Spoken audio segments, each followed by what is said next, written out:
Frightening moments inside a Lexington store this afternoon. Police say a group of men robbed employees and customers at gunpoint. What we've learned about the investigation. I apologize. There's nothing I can do right now. Why a man accused of going on a 4-county crime spree now says he's sorry for what happened. What Senate Majority Leader Mitch McConnell said today when asked if the Senate would hold hearings on President Obama's Supreme Court nominee if Hillary Clinton is elected.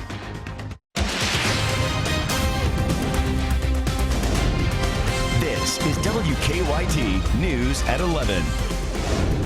Good evening. After some sunny days across the Bluegrass, it looks like changes are on the way. We could see a few storms tomorrow. We begin tonight with Chief Meteorologist Chris Bailey and your no-wait weather forecast. Yeah, the chance is certainly there, guys, as we go into the day tomorrow. An isolated storm or two is going to pop up, but so far, the big story of the past few days has been about the summertime air that continues across the region. Notice the numbers tonight are above what we were talking about at this same point last night. Still into the 60s across many areas. Mid and upper 60s at that. Now we go into the day tomorrow and we will see temperatures back into the muggy middle 80s. More humidity can lead to a thunderstorm or two as a weak cold front makes its way towards central and eastern Kentucky. There is absolutely nothing showing up on your Defender radar network, though southern Kentucky right on cue this afternoon got in on some gully washers in terms of showers and thunderstorms, putting down some very heavy rains, broadening out the view. It's all about the warm temperatures engulfing much of the eastern part of the country. And oh yeah, if you were watching us earlier today, we said this little system may get a name before the day is over. This is Tropical Storm Julia. It got a name after it was inland over top of Jacksonville, Florida. It wasn't even a depression 30 or 40 minutes ago.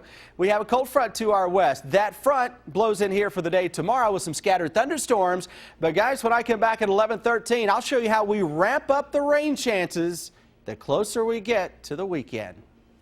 Chris, thank you. Lexington police call it alarming. They say 3 men armed with guns robbed customers and employees at a store in the middle of the afternoon. It happened about 5 this afternoon at Hibbett Sports in the Miss Lake Plaza. That's near the intersection of Man o' War Boulevard and Richmond Road. This is the second Hibbett Sports store in Lexington to be robbed at gunpoint in the last week. Garrett Weimer has the latest in our top story at 11. When police got to Hibbett Sports on South Locust Hill, they say they found the employees outside. They're telling us that 3 male blacks came into the store armed, took them to the back storage room, was able to steal some merchandise and believe cash from the register, and then fled. Police say the 3 men acted like customers, even asking for a particular shoe in a particular size before they pulled out their guns. Police say the suspects also robbed the 2 customers inside before taking off. We have no idea where they went. We're going to ask for help from the public to utilize our Text-A-Tip program. The motivation, I won't speculate on that either. One woman inside shopping at the time was shaken up and angry that the robbers took everything she had. She tells me that in her confrontation with one of the suspects, she has no doubt that if she didn't give up her purse, he would have shot her. A violent crime that disturbed the victims and put police on alert. It's an alarming event. It's a violent crime in broad daylight at 5 o'clock rush hour. Hopefully there were witnesses. Hopefully somebody saw something, didn't realize what they were actually seeing, a car speeding past them. Maybe if they could call us with the tip, that would be great. In Lexington, Garrett Weimer, WKYT. Now, police say the robbers drove off in a dark-colored sedan. They say they don't yet know if today's robbery is connected to a robbery at the Hibbett Sports in the Eastland Shopping Center last week. Police today obtained a warrant for 22-year-old Devarius Jones in connection with that robbery. He is accused of going on a crime spree that spanned 4 eastern Kentucky counties. But tonight, a theft and robbery suspect has a message for the victims. Police say Tim Lawson stole cars and broke into at least 1 home back in July. He was caught after an intense manhunt. Tonight, from the Clay County Detention Center, Lawson apologized for everything. Monique Blair is at the live desk with a story that's new at 11. Monique? Well, Amber, Tim Lawson reached out to us saying he wanted to tell his side of the story. He says he doesn't remember most of what he is accused of doing back in July, but he does say he wants to tell his alleged victims that he is sorry. I was just in a bad state of mind. I thought I had nothing to lose. 7 weeks ago, Timothy Lawson was the most wanted man in Clay County. 3 or 4 days in the mountains, you soaking wet. hungry, no other options, you know, and you go to survival mode, you know. During his more than a week-long stint on the run, Lawson is accused of burning a car, stealing 2 trucks and an SUV, and breaking into a home, among other crimes. But now he has a message to the people he came in contact with during that time. Apologize to the families that I hurt, that they say I, you know, hurt, and I apologize as most I can do right now. Lawson says drugs played a role into why he didn't surrender to police, but he says he also was afraid. I couldn't come out nowhere without getting shot at. So I feared for my life. That's the reason I did not surrender to the law enforcement. Lawson says if he could do it all over again, he would never have violated his parole, which was the initial reason he was on the run. But for now, even though he is in jail and was indicted on 11 charges, he says he's just happy to be alive. Glad it happened like this, for my family's sake. Now, the Clay County Sheriff tells us eventually Lawson was hogtied by his stepdad until police were able to arrest him. But Lawson told me he reached out to a former county jailer who he trusted, and that man helped him to get into police custody without getting hurt. At the live. Monique, thank you. The charges Lawson faces ranges from theft to burglary to wanton endangerment. Tonight we're learning more about a man injured in a crash on a busy Lexington road. Police say that Lyle Adams had pulled his truck off the shoulder of New Circle Road and he was standing beside it when another truck hit him. He's now at UK Hospital. Friends say Adams had been training for an Ironman competition in Maryland, and his coach says he was in the best shape of his life. His coach says Adams suffered broken bones and a dislocated knee, but doctors think he'll recover. Tonight, the husband of a Boyle County murder victim says he thinks he knows who killed her. Rhonda Oakley was found dead in her home near Junction City on September 1st. So far, police haven't charged anyone with the murder. Police say they later found Oakley's 15-year-old stepdaughter, Jenna, in New Mexico with her 20-year-old boyfriend, Kenneth Nye. Police say they were in Rhonda Oakley's car. Oakley's husband, Philip, wouldn't comment on specifics of the case, but he has strong feelings towards his daughter, Jenna. I don't really want to say anything to her. I don't want to say anything to him. I hope they both rot in hell. State police say they can't discuss any part of Jenna's case because she is a juvenile. Nye is in a hospital in Texas because deputies say he tried to hang himself while being held in a New Mexico jail. New tonight, a man accused of killing a police chief's son in Clinton County says he's not guilty. 27-year-old Travis Sloan was arraigned on a murder charge today. A judge set a $1 million bond for him. Police say Sloan shot and killed 53-year-old James Guffey last night at a home on Wolf River Rock Road near Dale Hollow Lake. They say the shooting happened during an argument. Police say Guffey was the son of Albany Police Chief Ernest Guffey. A Russell County woman now faces a murder charge for a crash that killed her 3-year-old daughter.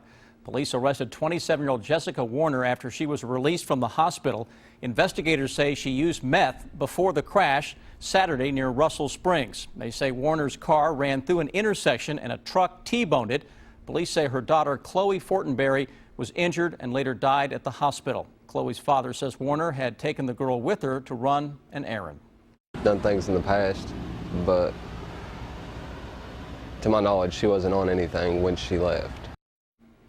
Funeral services for little Chloe will be held at Wilson Funeral Home in Russell Springs. First National Bank is taking up donations to help the family with funeral expenses. We have more information on that on WKYT.com.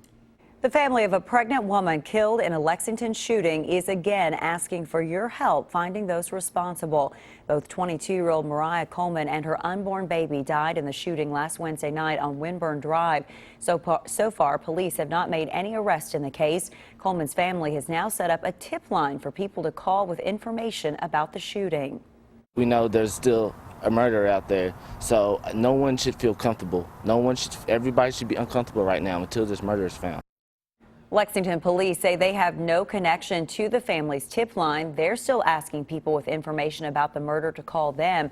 We have numbers for the tip line and Lexington police on our website, WKYT.com.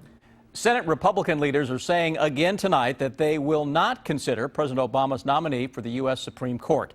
Senate Majority Leader Mitch McConnell of Kentucky said the Senate will not hold hearings on nominee Merrick Garland before the end of the year, even if Hillary Clinton wins the election in November.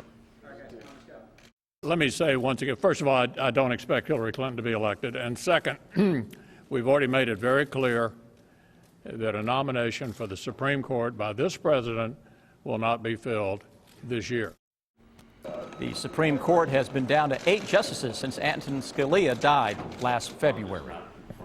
Hillary Clinton has announced when she'll return to the campaign trail as she recovers from pneumonia. The latest from her campaign and Donald Trump's camp in 9 minutes. And then a man is accused of firing shots at 4 people in a Knox County home. The reason police say he did it. Now, your hour-by-hour forecast with Chief Meteorologist Chris Bailey. Well, temperatures today certainly a little warmer than the past several days. We kept the sunshine for many of us, and the numbers late this evening are above what we were talking about at this very same moment 24 hours ago. How much warmer?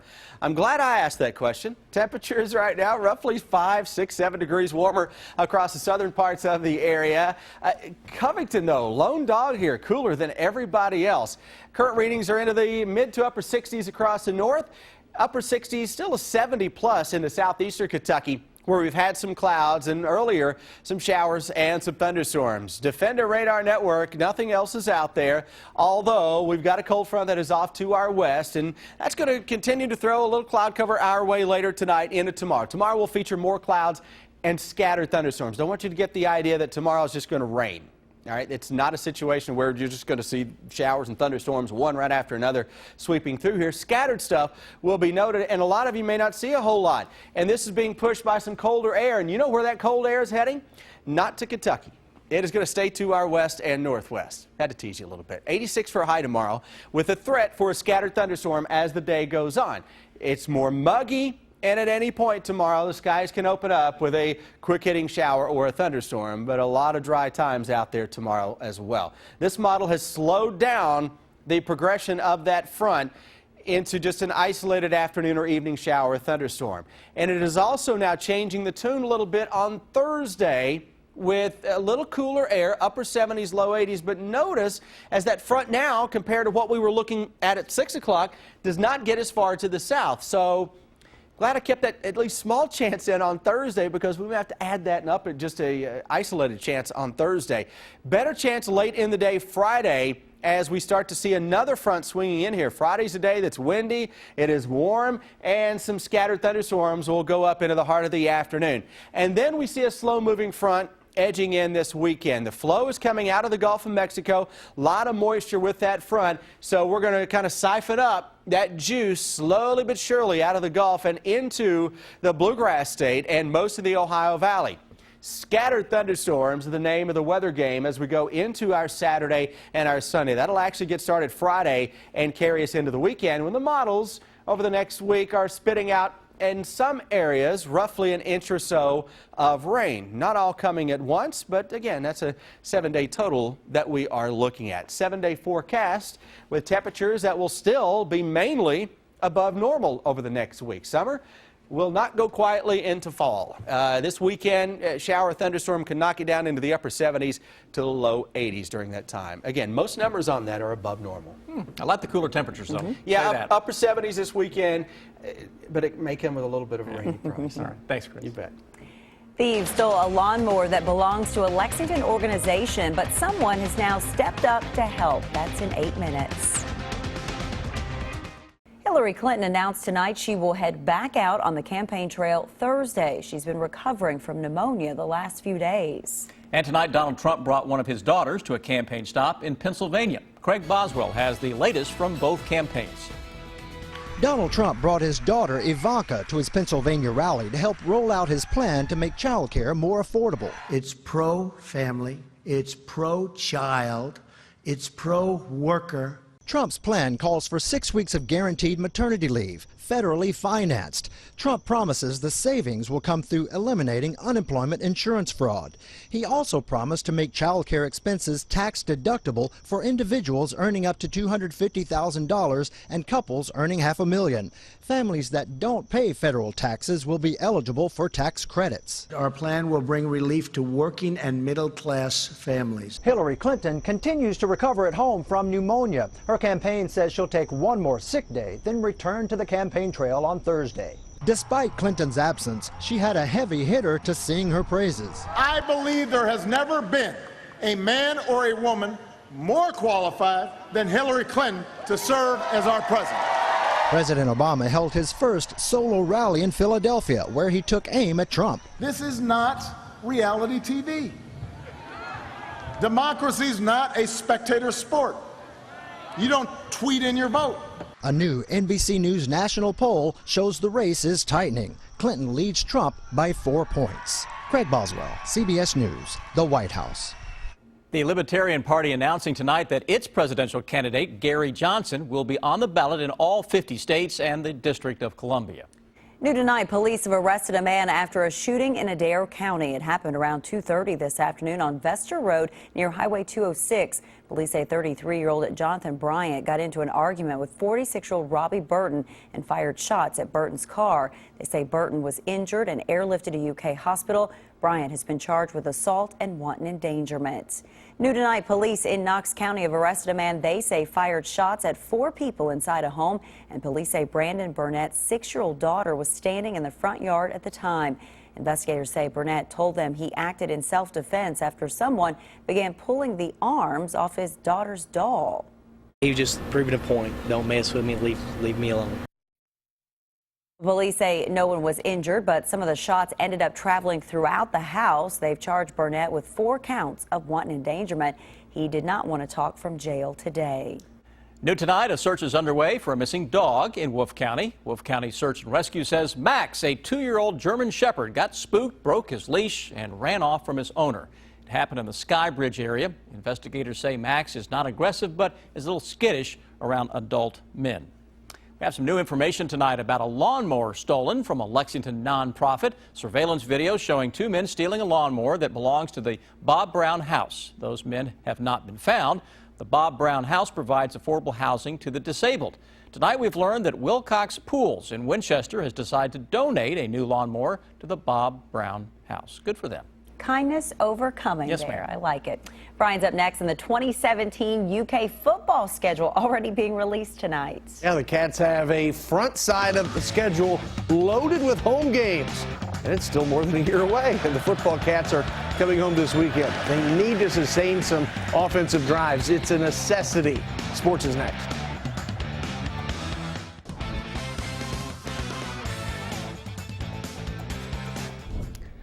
Going into the season, there was a lot of optimism about the Kentucky offense, led by new offensive coordinator Eddie Grant. That offense appeared to be rolling in the first half of the Southern Miss game, and it certainly was. But since then, the Wildcats have managed to score 7 points in their last 6 quarters. Tonight, Grant talked about the importance of sustaining drives that end with points on the scoreboard. I want to see us go down and have a 12-play drive and finish. I want to, keep our defense. Let them drink some dang Gatorade, and that's what we need to do. And so you do that, though, offensively. I said at the beginning, you got to execute all the time. It can't just be 3 plays in a row. And I really liked where they were today. We took a lick right there on that play. Drew Barker has a lot of weapons on offense, but he wasn't able to utilize any of them at Florida, only completing 2 passes for 10 yards. The Wildcats offense also had 4 costly turnovers, and Barker says, yeah, a little surprised the offense wasn't more successful. Yeah, I was definitely surprised. I mean, we expected more out of ourselves than that, and it was definitely really tough on us to, go through that game and then watch the film after. But, I think we've come out here and we've had a great 2 days of practice. I mean, everyone's had a great attitude, and, I'm really looking forward to this Saturday. Well, you can see the Cats and the New Mexico State Aggies Saturday at 4 on the SEC alternate channel here in Lexington. That's channel 518 on your Time Warner cable. The 2016 season is barely underway, but tonight the 2017 UK football schedule was released on the SEC network. The season opener will be in Hattiesburg against Southern Miss. How about that? UK will play EKU in the home opener, then hit the road to South Carolina. After that is a 3-game homestand at Lexington. Well, leading it off in Lexington will be the Florida Gators. Then it's Eastern Michigan, back to the SEC with Missouri. The Cats' open week is in the middle of October. Back on the road to Mississippi State, the Tennessee game is October 28th. November begins with Ole Miss at Commonwealth, a pair of road games to Vandy and Georgia, and the regular season finale in Lexington against Louisville. Tennessee Titans linebacker and former Kentucky Wildcat Avery Williamson wore patriotic 9/11 cleats during the Titans season opener this weekend, despite the NFL's threat to fine him for a uniform violation. The NFL has strict rules against players wearing apparel not issued by the NFL. Earlier today, TMZ Sports reported the NFL no longer plans to fine Williamson for wearing the shoes. Several New York and New Jersey police associations had pledged to pay Williamson's fine if the NFL did indeed punish him. Williamson still plans to auction off the 9/11 cleats, with proceeds going to Operation Warrior Wishes. It's Ball State this Saturday for the EKU Colonels, and today Coach Mark Elder said Matty Mock and Benny Coney would be in uniform. Elder also said he's taking steps to make sure his team gets off to a quicker start in games. The Colonels trailed 21-0 at Purdue, then let Pikeville jump out to a 14-7 lead last Thursday. We think we're a good football team. Our guys should go into every game with a lot of confidence. We've demonstrated on the practice field that we can be a very good football team. We've not performed on Saturdays up to our capability for sure. I would be the first one to say that we haven't put 4 quarters of good football out there on a Saturday yet. Hadn't happened. We've had 2 quarters. And in case you missed it, it's worth another look. During last night's Monday Night Football game between the Rams and 49ers, a fan runs onto the field. Westwood One radio announcer Kevin Harlan gives the greatest call ever. He's at the 30. He's bare-chested and banging his chest. Now he runs the opposite way. He runs at the 50. He runs at the 40. The guy is drunk, but there he goes. The 20. They're chasing him. They're not going to get him. Waving his arms, bare-chested. Somebody stop that man. Here comes the blue coat, Kevin. Oh, they got him. Here comes They're coming the blue from the coats. left. Oh, and they tackle him at the 40-yard line.